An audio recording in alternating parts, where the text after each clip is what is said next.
Hello hello. മോളൂസേ, എന്തോയി? എന്താണ്? ഒന്നുമില്ലാന്നേ. പിന്നെ പറയടോ. അല്ല കോയി, എന്താണ്? നിങ്ങൾക്ക് ഇന്നെയാണോ ഇഷ്ടം ഉമ്മാനെ ഇഷ്ടം? എനിക്ക് എല്ലാവരും ഇഷ്ടമാണല്ലോ, ഇപ്പോൾ പ്രത്യേകം ഇഷ്ടമൊക്കെ ഉണ്ടോ? അങ്ങനെയൊക്കെ ഉണ്ട് ഇഷ്ടം. കൂടുതൽ ഇഷ്ടം ആരോ? ഞാൻ അങ്ങോട്ട് ചോദിക്കാൻ പോയ കാര്യമായിരുന്നു ഇത്. ഞാൻ എന്നോട് അങ്ങോട്ട് ചോദിക്കാൻ പോയ കാര്യമായിരുന്നു എന്ന്. എന്ത്? ആരോടാ എനിക്ക് കൂടുതൽ ഇഷ്ടമെന്ന്?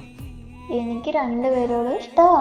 അതുപോലെ തന്നെ എനിക്കും നിന്നോട്, ഉമ്മാനോടും എല്ലാവരോടും ഒരേ ഇഷ്ടം തന്നെയുള്ളത്.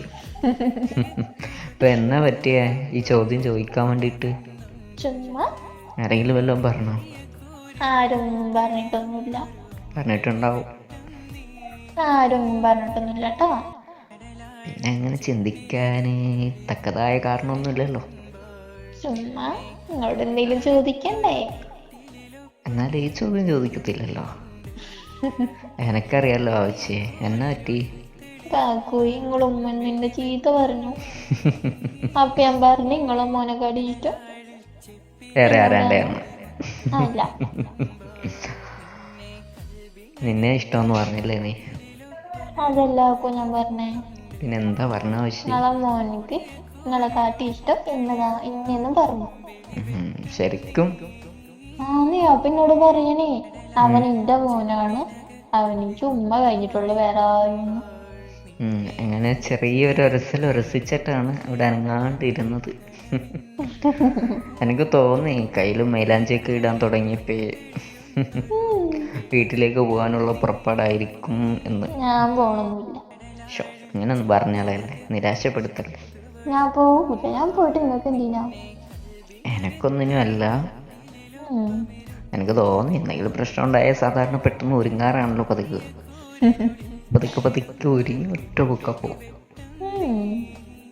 അങ്ങനെ അവസാനം എന്തായി? അവസാനം എന്തായി? ഞാൻ ക്ഷമിച്ചു കൊടുത്തു. ക്ഷമിക്കാനൊക്കെ അറിയോ എനക്കതിന്? പിന്നെ എൻ്റെ ക്ഷമ എങ്ങനെയാ ഒന്ന് കാണിച്ച് ഞാൻ നോക്കട്ടെ. മിണ്ടാണ്ട് ഒന്നും പറയാണ്ട് റൂമിൽ പോയി കഥ കളിച്ച് കിടന്നിടണം. അത് ക്ഷമയല്ലല്ലോ. അതൊക്കെ ക്ഷമയിൽ വിടുവോ? അത് സാധാരണ ചെയ്യണ പരിപാടിയാണല്ലോ. പണിയെടുക്കാൻ പറയുമ്പോൾ നൈസായിട്ട് മിണ്ടാതെ പോയി കിടന്ന് ഉറങ്ങുക. ഉറങ്ങുമ്പോൾ ആരും ശല്യപ്പെടുത്തത്തില്ലല്ലോ. പിന്നെ ശല്യപ്പെടുത്തുകയും പണി കഴിഞ്ഞിട്ട് ഞാൻ കിടന്നുറങ്ങി. എന്നാലും വഴക്കൂട്ടുണ്ടായിരുന്നല്ലേ? അങ്ങനെ വലിയ വഴക്കൊന്നുമില്ലല്ലോ. എന്തായിരുന്നു ശരിക്കും പ്രശ്നം? എന്തായിരുന്നു? ഞാൻ ഉണ്ടാക്കിയതേ ചീത്തതായിപ്പോയി. കൊള്ളാതായിപ്പോയോ? അതിന് ഈ കുട്ടികളെ നമുക്ക് പറയുന്നത് എന്തിനാ? ശരിക്കും അങ്ങോട്ട് പറഞ്ഞു. അങ്ങനെ വഴക്കെല്ലാം കഴിഞ്ഞില്ലേ? അങ്ങനെ കോംപ്രമൈസ് ആയോ? അത് പറഞ്ഞില്ലല്ലോ. ഒന്നായിട്ടില്ല. അതെന്നാടോ കോംപ്രമൈസ് ആക്കാണേ? ഇതിപ്പോ കുറച്ച് നേരത്തെ ഉണ്ടായ സംഭവം. അപ്പൊ ഇതിന്റെ ഇടയ്ക്ക് ഞാൻ വേണമെന്നാണ് പറഞ്ഞു വരുന്നതിന്റെ അർത്ഥം? അല്ല, ഇങ്ങക്ക് കൂടുതൽ ഇങ്ങനെ ഇഷ്ടം എന്ന് പറഞ്ഞാലേ ഇനി അവിടെ പോയി പറയാലോ. ശരി, എനക്കൊരു വെയിറ്റ് ആയിരിക്കും. അല്ലാണ്ട് ആവശ്യമില്ലാണ്ട് വഴക്കൊന്നും ഉണ്ടാക്കണ്ട. രണ്ടാൾക്കും അത് കുറച്ച് ബാധിക്കും. ബാധിക്കില്ല കാക്കോയി. അതെന്താ? ഞാൻ പാവായോണ്ടാ. അതെനിക്കറിയാലോ, പാവം കുട്ടിയാണ്. അത് അന്നേ എനിക്ക് മനസ്സിലായതാണല്ലോ. കിട്ടിയപ്പോ മനസ്സിലായി പഞ്ചപാവാണ്. ശരിക്കും സംസാരിക്കുക കൂടിയില്ല, അതുകൊണ്ട് പിന്നെ പേടിക്കേ വേണ്ട.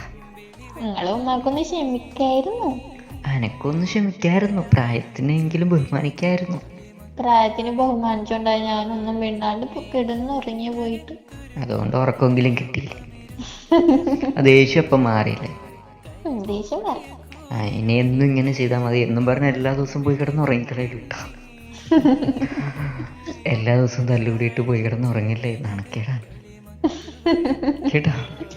കേട്ട്